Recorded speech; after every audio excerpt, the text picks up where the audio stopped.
I Googled it. Oh, and, yeah. Of course. And I was like, don't do it. Like, don't do this. Like, don't do this. And yeah, it was 3.5 months. I'll never forget reading it on Google. I was like, oh my God. Oh my God. This is way more serious than I thought. And I was petrified. I was petrified. Yeah. And I was a mess. I remember reading it in my car outside. I didn't want Kyle to see me be a mess. And I was freaking out. I remember calling my brother and losing it on the phone. And he said something to me that I will never forget. And I've totally mentioned this before, but I don't think he knows like how important this moment was to me. He was like, Laura, all you have to do right now is be a good wife and a good mom. That's it. You don't have to be the oncologist. You don't have to save him. Like, that's all you have to do.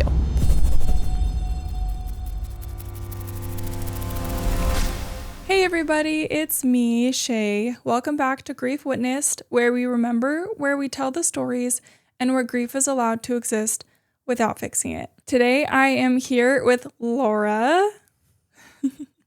Laura is a widow to her late husband, Kyle, and together they share their daughter, Charlie, which is the freaking cutest name. I love like gender neutral names. I think they're so cute. Laura flew all the way here from California to be here, and I'm super excited to talk with her. And after this, we're going to lunch with a bunch of young widows. Yay. So yeah, I'm excited. Welcome, Laura. Thank you. Thank you for having me. I'm so happy and honored to be here, honestly. Yeah, I'm happy to have you. Okay, so tell me about your love story with Kyle. Yeah. So we met the millennial way. We met on Bumble. Oh, love it. Charlie is a Bumble baby, as I like to call her. Cute. Yeah. So Kyle and I are both pretty extroverted. So we were putting ourselves out there. It was just, we were both working, focused on our careers. He worked in real estate. I also work in real estate. And it just wasn't happening for us. And we just, put ourselves out there on the apps and eventually ended up meeting each other and getting together. And pretty much knew, I would say, within a couple weeks of meeting each other, we knew we were trending in the direction of probably marriage and children. Oh, wow. Yeah, it just, he was about 5 years older than me at the time. I think I was maybe 25 when we met. He was 30.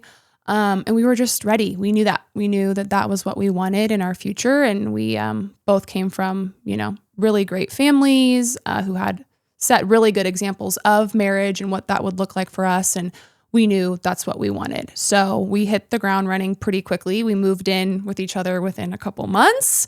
And it was great. We had an amazing, amazing love story. We never fought. We were always on the same page. We just laughed together. We had such a great life, and we ended up getting married in 2022. We had a beautiful wedding. All of our friends and family were there. And then after we got married, pretty quickly after, we were super fortunate to get pregnant with Charlie within like 3 months of being married. And yeah, we welcomed her into the world in 2023, the following year. And yeah, it was bliss. It was perfect. I feel so fortunate to have had a love story like that. And I have a lot of people close to me, close friends to me that say, you're kind of the thing we strive to have. It just seemed so like evident that you guys were so truly in love. And we definitely were. So he was amazing. Yeah, he was amazing. I love that. Yeah. How old is Charlie now? She'll be 3 in August. 3 in August. Okay. Yeah. So she was born in 24? She was born August 2023. Oh, August Yes. 2023. Yes. Okay. Yeah. Okay. When did Kyle get diagnosed with kidney? Yeah, kidney cancer. So we welcomed Charlie. It's such like a crazy 6 months, this time period. So we welcomed Charlie August 2023. And, we're new parents. We're also remodeling a home at the same time. We're living with Kyle's parents while we are remodeling this home. It's just chaos. We're also like getting ready to go back to work. It's just a crazy time. And Kyle starts experiencing pretty rapid symptoms almost immediately after welcoming Charlie. It started with just like extreme fatigue, which we were kind of chalking up to, well, we're both new parents. Yeah. We're not sleeping. We both have demanding jobs. We're kind of writing it off. Jobs? So he was a director of leasing for a commercial real estate company. And then I am the head of a marketing department for a real estate company too. So we bonded over that. It was like we had each other to kind of like, we got each other's world, which was really, really nice. But he was so great at what he did, but he worked a lot. It was a career that demanded a lot of him, but he loved it and he was definitely where he needed to be. We both went back to work pretty quickly after welcoming Charlie. So we were like, oh, we're just tired, we're both just tired. We'll just get through this. We're in the trenches. We have a newborn. And then some other strange symptoms started. I want to say, October. I remember him being really not good. We had an October like pumpkin decorating party with our friends. And I remember having everybody over at the house and he was so just like tired. He wasn't really eating at that point, like lack of appetite. Probably the strangest symptom he had was he could not control his temperature. So he'd be like freezing cold and then minutes later, super hot, like dripping sweat. And this would just fluctuate throughout the day. Obviously extreme weight loss from not eating a whole lot. And so we were really digging into what was going on here. And the doctors like looking at him, Kyle was an athlete. He played football for Oregon.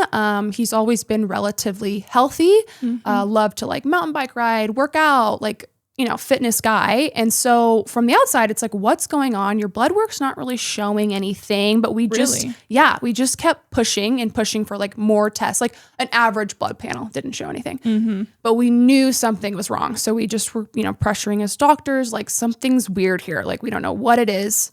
He eventually, is this in November probably of 23? They end up doing maybe a CT scan on him just to see maybe we're missing something. And that is when they discover the tumor on his kidney. And so then that whole process starts. But of course, it's not blatantly obvious that it's cancer. They're like, oh, it could be, it could not be. It's got characteristics of malignancy, but not really. And so we didn't get a clear answer. So we went through probably another month of biopsies. And all of the biopsies came back benign or inconclusive. Oh, interesting. So we were like, okay, but he's got all these weird symptoms. He's not eating. He's got no appetite. And obviously have 2 kidneys. And so his doctors ultimately made the decision. They're like, well, we don't know what it is. We're not confident it's cancer, but we're also not confident it's not cancer. So let's just take out one of the kidneys. Like you're young, you're relatively healthy. You can survive this operation and we'll just explore more once we get it out. So this was middle of December. Kyle goes in, gets the kidney removed, and almost immediately after, like the symptoms dissipate. He's like wanting to eat. He's got the energy back. At this point, we've got like a 4-month, 5-month-old baby. He's engaged with her. And I remember the surgeon calling me right after Kyle's surgery. And he's just like, we don't think it's cancer. It's just a lot of inflammation. Like really just wishing you guys all the best. Keep us updated. Yeah. And that's kind of where we left it, middle of December. And it wasn't until, this was like a couple days before Christmas, I'll never forget it. Kyle and I are sitting in our room. His surgeon calls and he's like, hey, I need to talk to you guys. And we could just like tell. We were like, oh, like anyone that's like had that conversation, like it's a different tone in the doctor's voice. And so luckily Charlie was napping at this time and we went into our bedroom and we sat on our bed and he's like, it's cancer. It's an incredibly rare form of cancer called renal medullary carcinoma. And it's very aggressive and it's stage 4 and I'm referring you to oncology. Wait, how did they know it was stage 4? I think they knew more than maybe from the scan. They had seen it in the lymph nodes that they pulled. I don't know. But I remember getting that diagnosis pretty early on. And it was a very brief phone call. We were like, oh, okay. All right. Well, okay. And we were like shocked. Like you just told us it wasn't cancer. Now it is cancer. And like, we've got a baby in the room next door. Like, oh my gosh. What are we going to do here? And so, we immediately get referred to, we are working with Stanford at the time. So we go directly into the whole oncology journey and we have lots of conversations with them and they repeat the same diagnosis. It's stage 4, it's terminal. We'll just try the best here. They don't give us any prognosis at the time. I think had we asked for it, they would have divulged it. I definitely made the mistake of like, once we had that original conversation with his oncologist at Stanford, I Googled it. Yeah. Of course. And I was like, don't do it. Like, don't do this. Like, don't do this.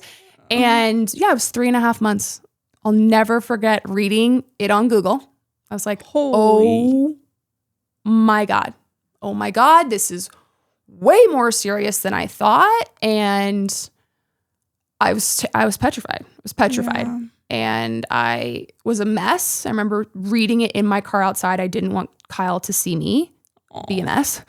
And I was freaking out. I remember calling my brother and losing it on the phone. And he said something to me that I will never forget. And I've totally mentioned this before, but I don't think he knows like how important this moment was to me.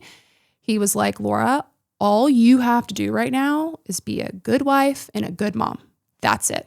You don't have to be the oncologist. You don't have to save him. Like, that's all you have to do. And I was like, okay. Like, I can do that. I don't know if I can save him, but I know I can do that. Yeah. So that's good advice. You just go into just caretaker mode. And yeah, it was a journey. It was a really long journey. It was long? Well, we got much longer than 3.5 months. Okay, good. So we were super fortunate. Yeah. So we go directly into care. Like within weeks, they're starting Kyle on his first chemo regimen. Mm-hmm. And we had also been doing our own exploring at the time too. And we had found this doctor, MD Anderson. We had found a doctor at MD Anderson in Texas, and they were claiming to specialize in this type of cancer, basically giving us statistics of like, most kidney oncologists will see this case maybe once in their career. Okay. Whereas MD Anderson is seeing it, 10 cases a month, something like that. So we were like, oh, okay. Like they're who we actually need to work with. And we were considering, we're like, do we move to Texas? What do we do? Like you pretty much just go into like, nothing is crazy enough if it means it's going to save this person's life. So we were able to coordinate with MD Anderson, who coordinated with Stanford. So we didn't have to move. But basically, MD Anderson was the one calling all the shots. Stanford was just like administering treatment and kind of, so if you've been through the cancer journey, which you have, it's a roller coaster. For us, it was like, it worked for 3 months. Okay, it's looking good. We'd fly out to Houston for a scan. Looks good. Keep going. Come back in 3 months. Come back in 3 months. Such a roller coaster. Not working. Okay, let's change treatment. And it's just like, we never got a back-to-back positive scan. And now it's such hindsight. But while I was in it, I was like, oh, it doesn't matter. Like, let's just pivot. I was never like, is this worse than I think it is? It's like my mind couldn't ever go there. I chalk it up to like self-preservation. Oh, for sure. Your brain, like it just can't even entertain it. I'm like, I just got married. We're in a new home. We got a baby. Like it was not even thinking Kyle was going to die. It was never a thought in my mind once. I'm sure the people around me were like, they might have been thinking it. They were not vocalizing it to me at all, which I appreciate. So it was a long, long journey. We also explored lots of other therapies, all kinds of holistic therapies. Yeah. I would stay up till like 2:00 in the morning researching stuff. We changed our diet. I mean, like you name it, we did it. And Kyle was such a trooper. I would come home and be like, I think we need to do this. And he's like, all right, babe. It was never like that. I mean, here's this guy, right? Like D1 athlete. I had him not eat meat for 6 months. I thought, I did the same thing with Tanner. Everyone's doing it. And there's so much good, research out there. And he was never like, that's crazy. I could never do that. He was like, if that's what you think I need to do, I'm going to do it. Yeah. He was so on board, so trusting of like anything I asked of him. And for the most part, he was actually the entire time, I would say he was in very, very good spirits. We both were. We also had this beautiful little baby that is just such a reason to keep going and keep fighting. And obviously you can relate to that. Like being a father, it's like what they always wanted to do. And they finally get this opportunity to do it. And they're like, oh my God, I've got to be here. I've got to be here for as long as I can. And we were super fortunate. Like I said, we got much longer with Kyle than probably was anticipated. I attribute that a lot to his mindset. He obviously had amazing doctors and he had a ton of support and a ton of reason to live and fight. Yeah. So it was kind of the perfect recipe to to get as long as we did with him. And then towards the end, we had gotten a really not positive scan. That was February of 25. We had come home from Houston. It was bad news. And they were kind of at the point where they were like, we don't really know what to do. We have some things that we use for other types of cancer that maybe we could try. Like they were kind of grasping at straws at that point. And I was like, oh, I heard about this place in Mexico. Let's go there, you know? So we were exploring that option because I really felt like conventional oncology we were getting to the end of the line with that. And so Kyle's like, great, let's do it.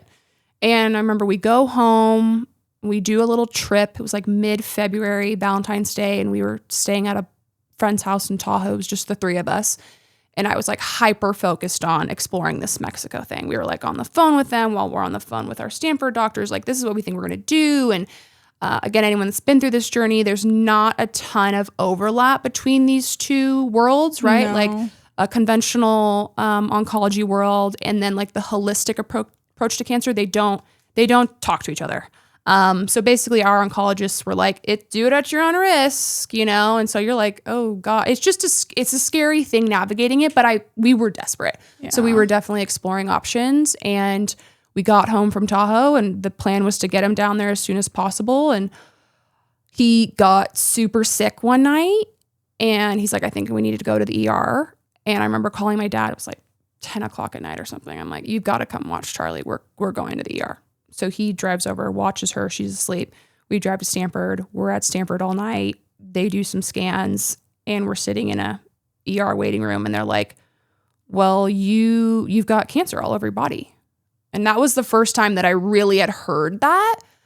Our MD Anderson oncologist, he never divulged in detail how much the cancer had spread. He would just say, cancer's, it's spread, treatment's not working anymore, we're pivoting. Yeah. And I appreciated that. I think it would have rattled me a lot if every time I went in there, he's like, it's here, it's here, it's here, it's here, it's like, he was just like, it didn't matter where it is, it stopped working, we're changing. Yeah. So hearing that from that nurse in Stanford was really eye-opening. We were both like shocked. We were like, oh, what do you mean? Like everywhere, like the liver, the colon, the lung. We were like, oh my God. Oh, okay. Did you never look at the scans? We never did. Oh man, I always read the scans. I think we used to, they didn't divulge too much in like what he would get in his my chart. It was just and maybe I wasn't reading it. I don't know. I just would listen to them say yes or no, good, bad. I was like, I can't even hear all. And we were pretty good about like, right, because it goes directly to the my chart. And it's sitting in there. But from the beginning, we realized, wow, we don't really understand this jargon. And it's actually scarier. It might sound scarier than it actually is. Yeah. So we really would typically just wait to hear directly from his oncologist. Good for you guys being patient. I know. It was so hard. It was so hard. And again, maybe I just wanted to hear and see what I wanted to see.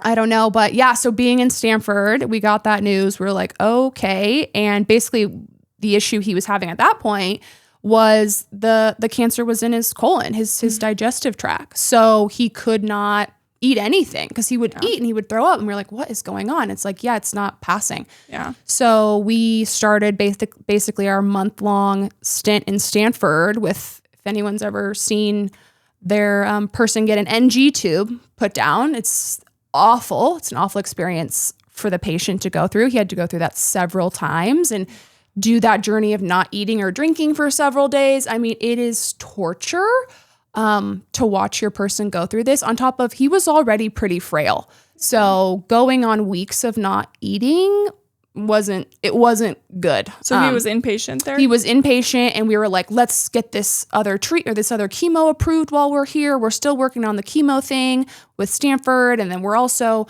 working on getting him to Mexico, but his blood work's not good enough to get there. I remember like, I'm working still full time. I've got a baby too. And I'd be in the hospital room with Kyle and I'd be on my computer, working for my day job. And then I'd step out into the hallway on the phone with Mexico. And I'm like, did you guys get his labs? How did they look? And then I come back in and I've got to be a wife and I've got to be, it was but I remember being in it and not being like, wow, this is crazy. But stepping back now, I'm like, I don't know how I did that. Like, that was crazy.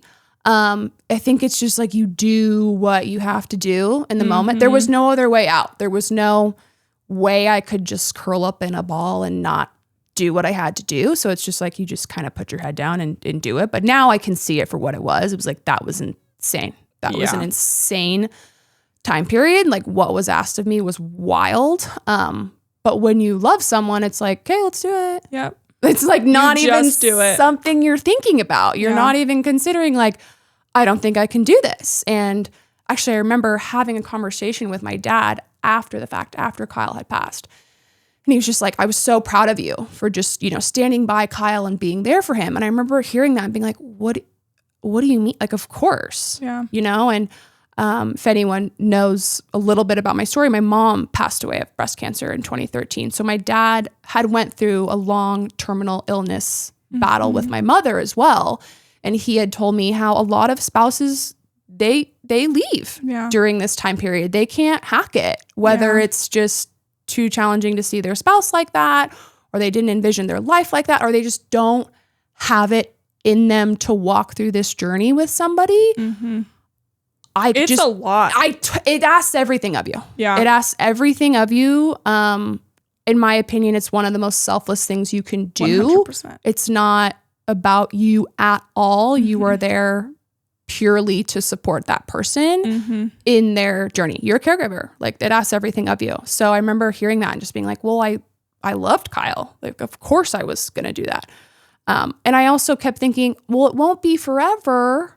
He'll get better and our lives will go back to normal. And this will just be a crazy time period that we had. And I was just totally telling, but I was like, I'll do it for as long as I have to. Yeah. It is what it is. And then, so things were not great at Stanford towards the end. And nurses were basically saying, you need to get him home. You need to get him home. Like on hospice? They weren't saying that, but they were, and I think maybe they were saying that without saying that. Yeah. It was very obvious to the nurses. I couldn't hear it.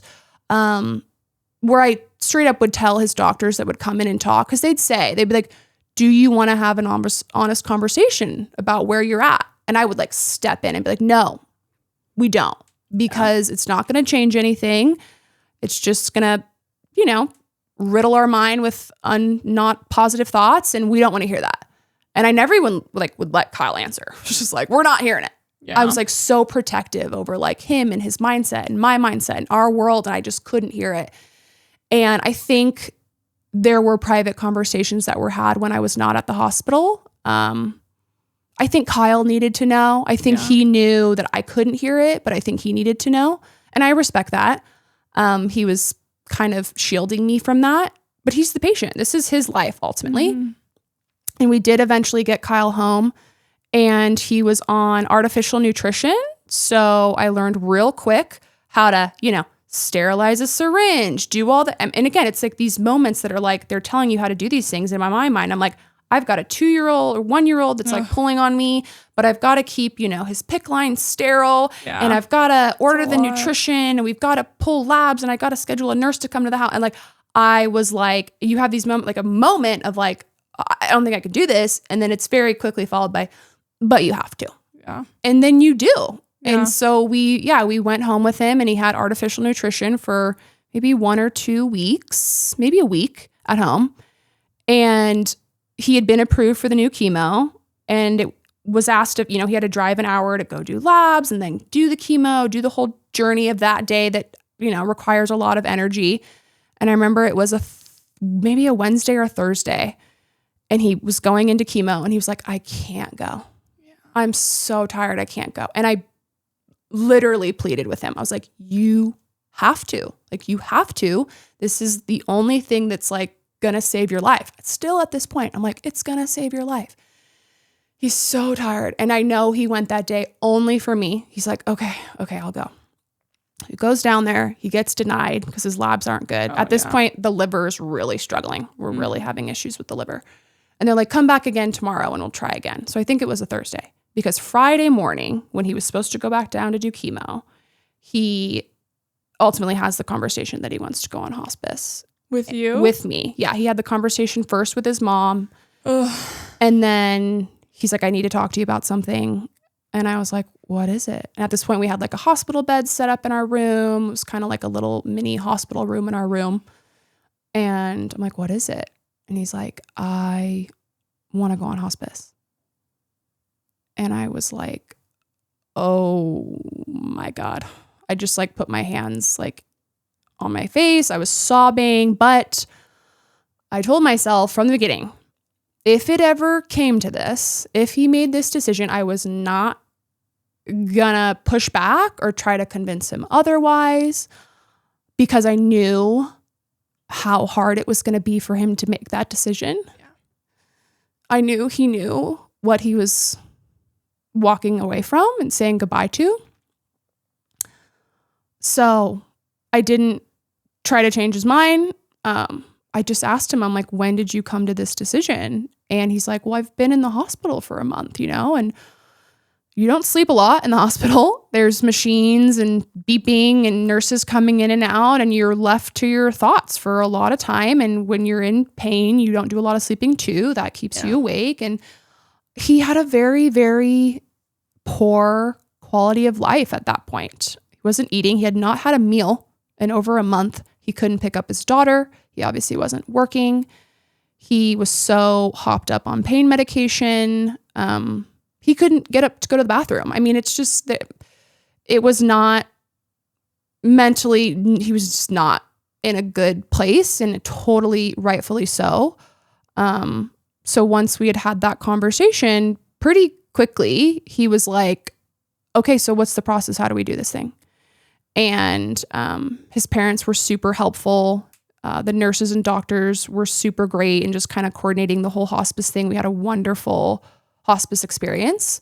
The nurses are just godsends, honestly. If you work in that world, oh my God, angels. Mm-hmm. And he started hospice on a Friday, and it was a week long. Kyle was on hospice for a week, and I'm thankful for it not being that long. He was just so done. It was peaceful overall?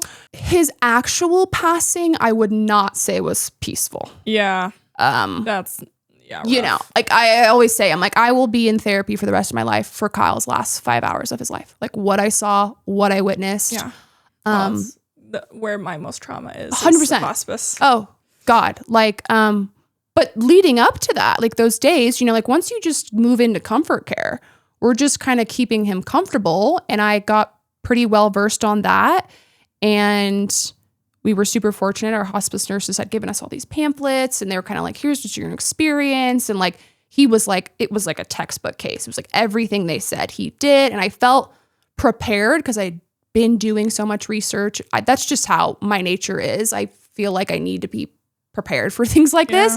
And I'm so glad I was, because if you've been through that, there's bizarre things that take place during end of life, like they'll go from sleeping 90% of the day to the next day full of energy. I want to get up. I want to move around. And we were like, or being agitated. Yeah. Or like the lack of oxygen causes a lot of agitation. We had an oxygen machine. There was just constant, even in those days leading up to his passing, regulating, keeping him coherent enough maybe to like have some conversations with his daughter. We were super fortunate to have really beautiful end of life conversations. He brought a lot of things up. His parents got to have conversations with him. He saw his best friends came to visit him. I'm sure that was really challenging for them, but I think ultimately it was good for them to be able to say goodbye. That, boys don't say goodbye. You ask, you're like, what'd you guys talk about? They're like, oh, we just talked about like football and golf. And that one time we did this, that one time we did that, and of course it was just another boys get together moment. Yeah. And but so happy that they got that moment. And the day before Kyle passed, he woke up and he's like, he had been in his room at this point pretty much for the last several days. I'd help him go to the bathroom. I was just kind of helping him do everything at this point. And he's like, I want to go out in the living room. And we're like, whoa, oh, okay. and he's using a walker. We've still got the TPN, the artificial nutrition. So it's kind of a procedure to get him out there. But it's like, of course, yeah. And he just really wanted to see Charlie. And there's our last pictures as a family is just us sitting on the couch, and Kyle's honestly like kind of nodding off. He's very tired. But Charlie's there and she's smiling. And in a way, I feel like he wanted to say goodbye to her. I'm crying.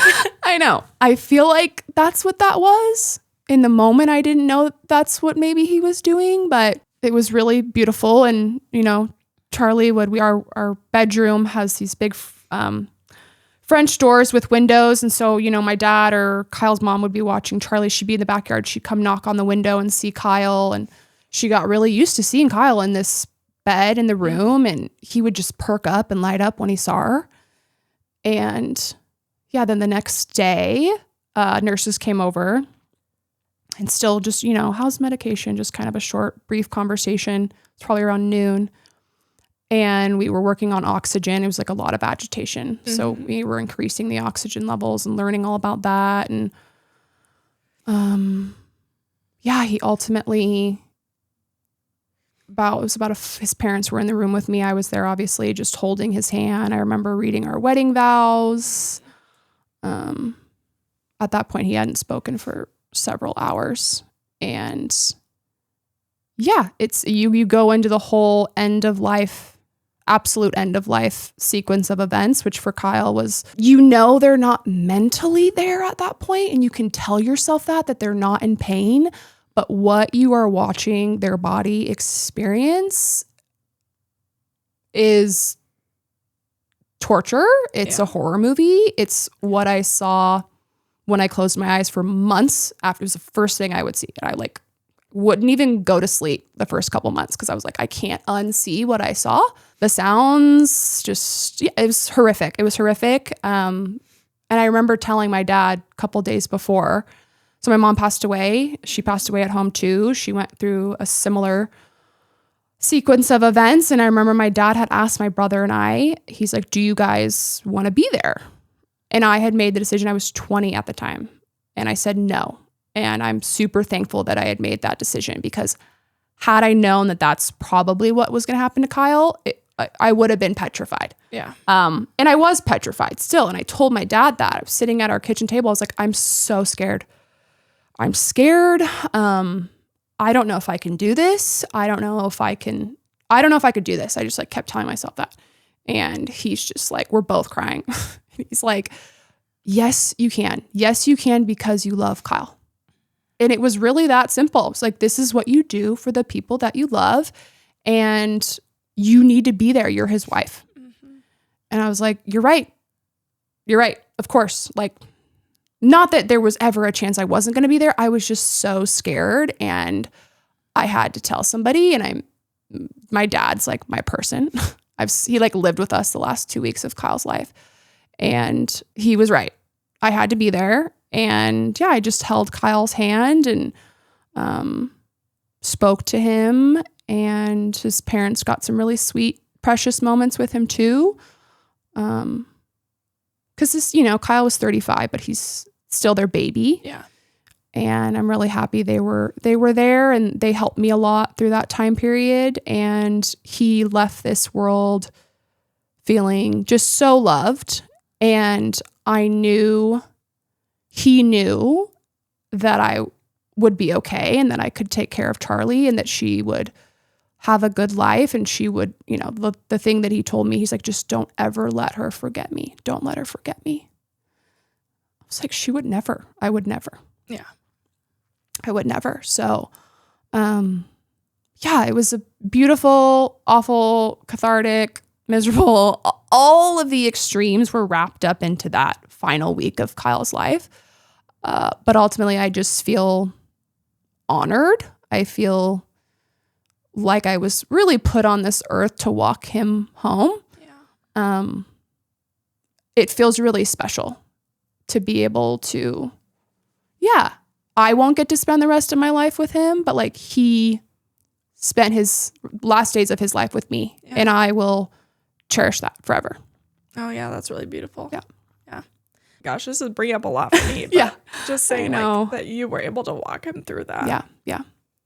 Yeah, definitely. I feel that like it was the honor of my life to be able to walk Tanner through that. And I hope I never have to do it again with anybody. Yeah. Yeah. Because it's really hard and really tragic. Yeah. Yeah. So you guys were able to have some conversations. Were there any that you felt like were really like important for you to hear? I asked him, what was your favorite memory? Yeah. Just not of us, just your favorite memory of Earth, your time on Earth. Yeah. And he like, without a doubt, was like, our wedding. Oh. It's like, I know. Such a great day. It was just so fun. It was kind of wild because we just had this wedding a year before, and then almost all of these people were back at Kyle's celebration of life. Like, it just would have been like 3 years after our wedding. It's jarring. It's a jarring experience. But the wedding was so beautiful, and it was just so like him to respond like that. Other conversations we had. Like, did he have any wishes for you? He did. He did bring one thing up. He had said out of the blue, because I would just sit on our bed and read or whatever, he's just watching TV. We were just kind of in each other's company the last few days. If he needed anything, I'd be there. I just spent like every second in the room. And he said, out of the blue, he goes, I want you to date. And I go, what? He's like, I want you to date. Like, I want you to find somebody. And I'm like, Kyle, I can't even have this conversation right now. He's like, I know you don't want to hear this, but you're 31 years old. Like, you have to put yourself out there. You have to find somebody. He's like, I want you to find somebody for Charlie. I want Charlie to be raised in a two-parent household, like both of us were. Yeah. That's what I want for her. I want her to have a father figure in her life. And I was like, okay. And I couldn't really hear it or digest it or unpack it at the time. Yeah. But now and I've shared that conversation with other people too. And I feel super fortunate that he did bring that up. It's just so Kyle to just go through this whole week with such like grace and humility. And I mean, I can't imagine talking to your wife about something like that. But having spoken with other widows now after the fact, they're like, that is such a gift. Yes. So many people don't get that conversation with their spouse. And I think you can be, if and when you decide to date again, there's a little guilt there. I mean, there'll always be guilt regardless of the conversation that was had. But knowing that he was like, I want this for you, really, truly, I want this for you. And Kyle was not someone who would certainly not at this stage say anything he didn't mean. He had no energy. So the words that were coming out of his mouth were only absolute need to be said things, because it just took so much energy to even talk. So I feel super, super grateful that he did say that to me. Yeah. Yeah. I don't take it lightly. It was just, but just so him to do that. But I still didn't expect him to bring it up. I was definitely taken off guard. But I appreciated it for sure after the fact. Yeah, I definitely think I had numerous conversations similar to that with Tanner. And I'm grateful for it because like you said, there's a lot of widows, especially with like sudden deaths. Yes. Yeah. They don't ever get to have those conversations. Yeah. But I've had this conversation with one of my other widow friends, and we both agreed, like, if your husband truly loved you, he would have wanted this for you. Yes, of course. They don't want you to be alone for the rest of your life. We're young. No. So, yeah, for all the widows out there, I hope they listen to this and they hear that because I really believe that our husbands want us to be happy. 100%. And, happiness is not being alone. Yeah. And I think there's probably a little bit of a, if I can't be there to love you physically, like I want somebody else to. Like you deserve to be loved and have somebody see in you what I saw in you. Yeah. Why not share that with the world? But that's a huge thing widows have to work through, and everyone works through that on their own time, at their own pace. Some say they'll never date again, they'll never marry again. And and no answer is wrong. It's like whatever feels I've right. been there. Yeah. Even before Tanner died, I'm like, I'm never getting married. Yeah. I'm going to stay like just single mom. Yes. And, I had those thoughts and feelings as well. And it's like you can go through them on like a weekly basis sometimes. It's just like, it's such a roller coaster. Even after they pass, it's like then you start a whole new roller coaster of emotions, of things you have to work through. It's just like a wild ride. Mm-hmm. It's crazy. What was his angelversary? Oh, let's see. March 15th. March 15th. Yeah. So we're just past a year now. Yeah. Okay. What's the year look like for you? This past year or leading into a new year? Just like a blur. This past year, seriously. I mean, there's so much, right? It's like all the admin stuff you work through when someone passes. Like, I filed Kyle's taxes. Oh, it's just the things that are asked of you. My daughter just started at preschool and I had to answer, it wants us to list both parents. And I'm like, nope, really just one. Yeah. Just me. Yeah. So working through, I'll be working through that stuff for the rest of my life. But this last year, all the firsts are hard. I almost feel like the seconds are going to be harder because I feel like the first you're in just such a whirlwind of emotion. It's almost like you're not even processing the holidays. And we've got small children. So that asks a lot of us. There's not a lot of time and designated space for like young widow mothers to process their grief. I would still take being a mom and going through this any day of the week because she's truly like my anchor and what gets me through this. But there's not a lot of time to just kind of sit with your feelings. It's like we've got lunches to pack and preschool drop off and we're working and we've got friends and we also have this whole new revitalized feeling of like life is short and I want to do all the things, right? That, yeah. In honor of this person. I want to live for two people now. I want to experience so much because he's not here. Like you're trying to do so many things, but you're also exhausted. That was the biggest realization for me was grief exhausted me. I'm tired. Still does. Like all the time. I'm like, I'm tired all the time. Yeah. And that's like grief. It like lives in your bones, in your body. And I don't know if I'll feel like this forever, but like I feel like this now. So yeah, probably a blur, probably the best way to describe it. But also I'm super proud of myself, which is kind of a rare feeling for me. I don't do a lot of like looking back on my life, or I have a tendency to set the bar, accomplish it, move on to the next thing, and not be like, oh, you accomplished the thing you've been wanting for so long. Like, let's relish this moment. Couldn't be me. I don't do that. Trying to do that more because, we should be proud of ourselves. And I think this last year, like being a mom, being a working mom and taking care of a baby and doing this whole life that I anticipated doing with somebody else, now doing on my own, upkeeping a house on my own. Like Kyle was the one that, took the trash cans out and he did the dishes every night. And he was just very hands-on with Charlie. All the things that it takes to kind of run a household, we were very much partners in that. Yeah. So going from having that support to not, that's been major adjustment. Yeah. Super fortunate. I do have a lot of support. My dad helps me a lot. Kyle's parents are around. Good. I'm making it work, but like, it's a lot. And it's okay to say, this is a lot, but dang, I am super proud of myself for doing it. Hell yeah. Like, we're still here. Yeah. We're still showing up. Our kids are thriving. They're happy. They're clothed, bathed, talking, doing whatever they're doing. That was us. We did that. So a blur, but proud. Yeah. What does it look like to move forward for you, like with this love of Kyle? I think before Kyle died, and when I kind of had thought about, going through this stuff with my mom, just grief in general, honoring a loved one in general, I really thought I've got to do these big, grandiose things to keep their memory alive. Yeah. So immediately after Kyle died, I feel like I put a lot of pressure on myself.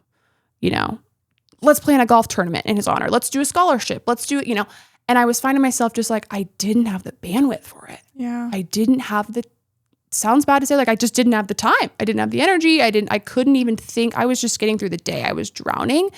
And I started just realizing, no, the way I honor Kyle, and that's not to say I won't do those things later. And that's not to say if a widow does that now, like, how you grieve is how you grieve. And how you honor your person is totally your decision. It's yours alone. I just didn't have it in me at the moment, but I realized the way that I honor Kyle is how I show up for myself, take care of myself, raise his daughter, keep his memory alive for her. It was in like the little everyday moments. That's how I was going to honor Kyle. So moving forward, I mean, it looks like that. I warmed up to the idea of dating. I remember asking my therapist about this, who's also a widow. Oh, okay. I felt like when I first started therapy after Kyle died, I remember going, it was offered through hospice. And I remember going to this group therapy session, and I was clearly the youngest one there. And it was just like I don't even think it was widows. I think it was just passing of a loved one. And you know, people were talking about grandparents passing. And like, again, I am not minimizing any passing of a loved one. Just different. Just very obvious we were living in different worlds. Yeah. And I felt myself a little bit being like, from the therapist, like, he's giving me direction. In my mind, I'm like, well, you don't know.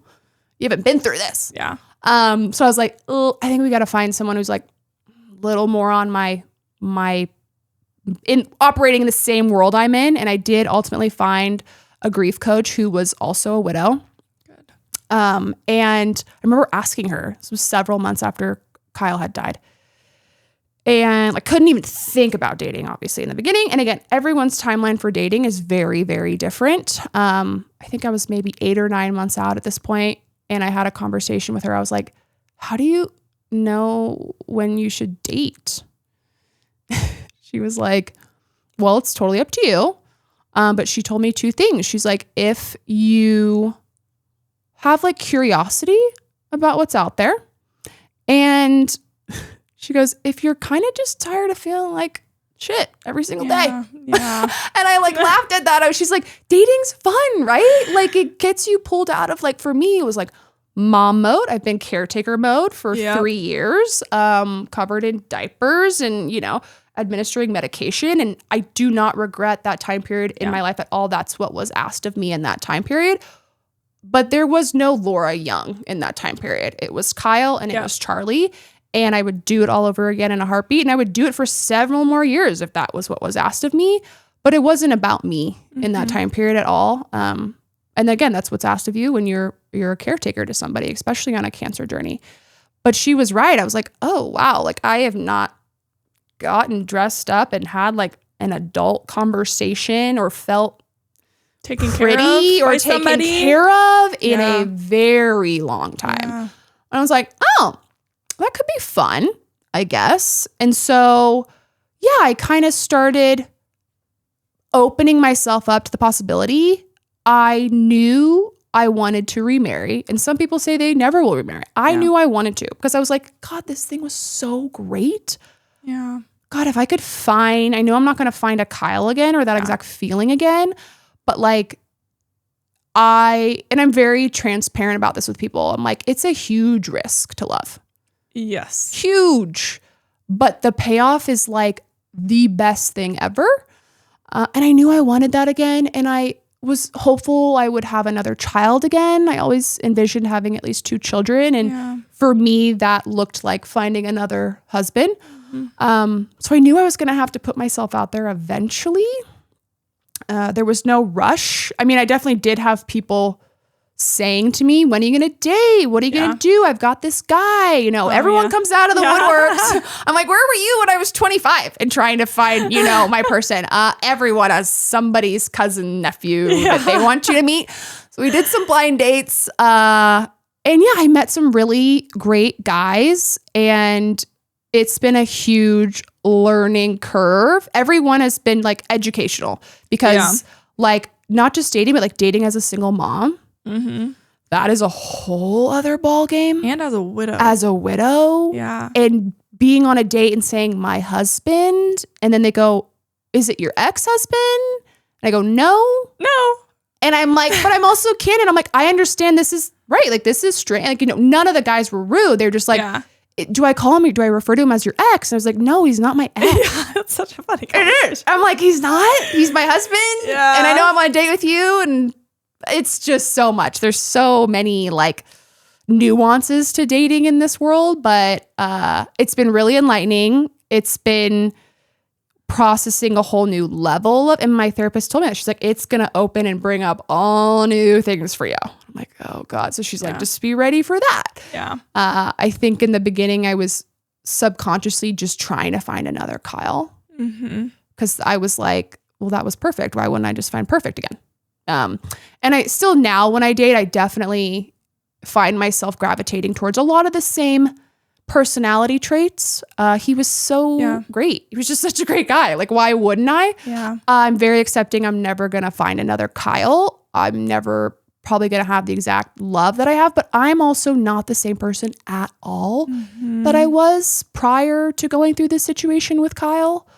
So if it happens for me, I will feel like so fortunate that I get to experience it twice, a love twice. Yeah. And if it doesn't, and I don't have another baby, like then it's not meant to be. And I've warmed up to that idea too. I feel super fortunate to have Charlie. And she's such a blessing. And obviously the last biological piece of Kyle. And I feel honored that I get to raise her and teach her about her dad. And, if she has a sibling someday, amazing. But if it's just her and I, that's fine too. Yeah. Yeah. Yeah. I remember having a conversation with my grandma. Tanner was on hospice and I was obviously having a hard time. Yeah. And I was like, who is going to love me like Tanner loves me? Yes. Yeah. And she said, someone is going to love you differently than Tanner loves you. And you're going to love them differently than you love Tanner. She's so right. Yeah. But you're going to you have the potential to love again. It's not going to look just like that. But yeah. So I really feel also what you're saying. Yeah. Like finally being taken care of again. And my big feeling I had to work through too was like, no one's going to love Charlie the way Kyle would. That was a big one for me. No one's going to love you like your biological parent, like your father. That I was hung up on that for a while. Oh, yeah, that's heartbreaking. And like, or that there was never going to be another Charlie, two pieces of me and Kyle. Yeah. Oh, she's never going to have a biological sibling, fully biological. It's processing my own grief and processing my child, who I don't even know if she doesn't grasp everything that's going on. It's like I'm grasping, I'm processing future emotions for her. It's for so sure wild. Yeah. It's so wild. But like your grandma said, it's like, it's gonna be different. Yeah. She's not gonna be loved any less per se, but it's gonna be different. Yeah. And you have to just like somehow be at peace with that. But it's so hard. It is hard. It's so hard. It is hard. Yeah. Last question. Okay. I would love to know your favorite memory or memories with Kyle. My labor and delivery with Charlie really was just such a special moment. I also think it's symbolic because it was like one of the last truly happy moments we had before cancer, our world imploded. Yeah, before cancer. I mean, because once you get a cancer diagnosis, like you can live through that and you can live a happy life, and we had happy memories, but it's like this dark cloud that's just kind of always there. Yeah. Even if you go into remission, right? It's like always there. It's kind of lurking, and you can never go back to not knowing about cancer. Yeah. So that day was just so special. I was super fortunate. I had a really relatively easy delivery with her, and he was present and he was there, and it's so funny. We didn't find out the gender. It was, and I can remember, if there's anyone that's pregnant or they're going to get pregnant, it was like the best decision I ever made. It was so fun. I had to convince Kyle. He was not open to it. Kyle was definitely like type A planner. So when I was like, let's not find out, right? I think there's one in every relationship most of the time. I was like, let's not find out. He was like, oh, Laura, I can't do that. And I was like, okay, that's fine. That's a really great thing about Kyle and I. We were very like, if this is super important to you, fine. Like no biggie, So he wanted to know, that was fine. And then I remember he went to lunch with some coworkers, and they were older dads.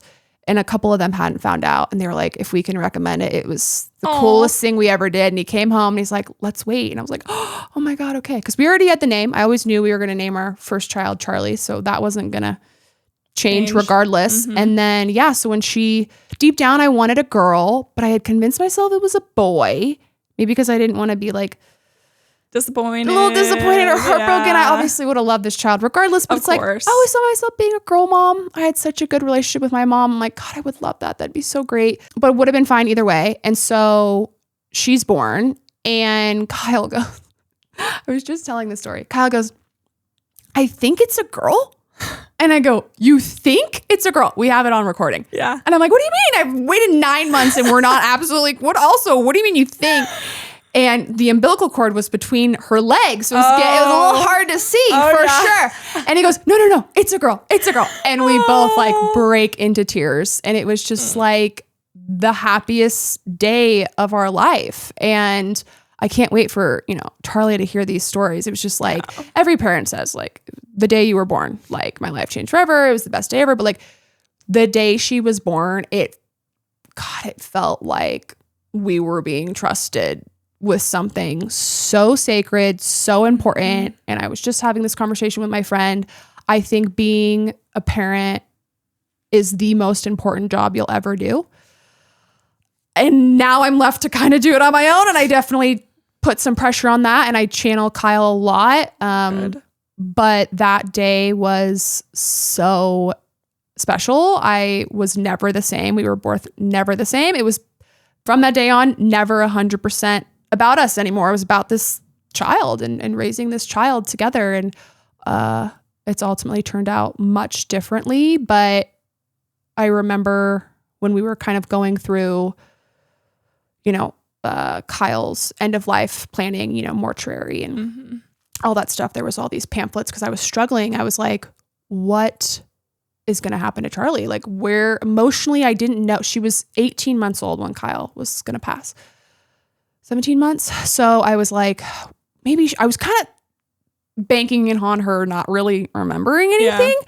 Yeah. And I remember going to the mortuary and there's all these pamphlets and a lot of them on like children grief. And I'm like reading all of them. And there's a line in there and it says, if they can love, they can grieve. And I was like, shoot, she definitely loves him. Oh, okay. She's going to grieve. Yeah. She's going to grieve. And I still think there's people that think like, she won't remember him. And I'm like, oh no, she knows, like she knows. She doesn't know what's happened, but she knows he's not here. And she's definitely in the beginning processed a lot of emotions. Like first few months, I couldn't even put her down. She's kind of always been a Velcro baby, but I would set her down on the ground at like 1.5 years old. She can walk and she would cling to me. That went on for like several months, sleeping regressions. There was all these things that she was just thrown off, like rightfully so. We are kind of going through this journey together. And like I said, I just feel so trusted and honored to raise her. She was given to me in like the hardest time period of my life. Yeah. And someone somewhere thought I could do it. So I don't take it lightly. Yeah. And the day she was born was definitely the best memory.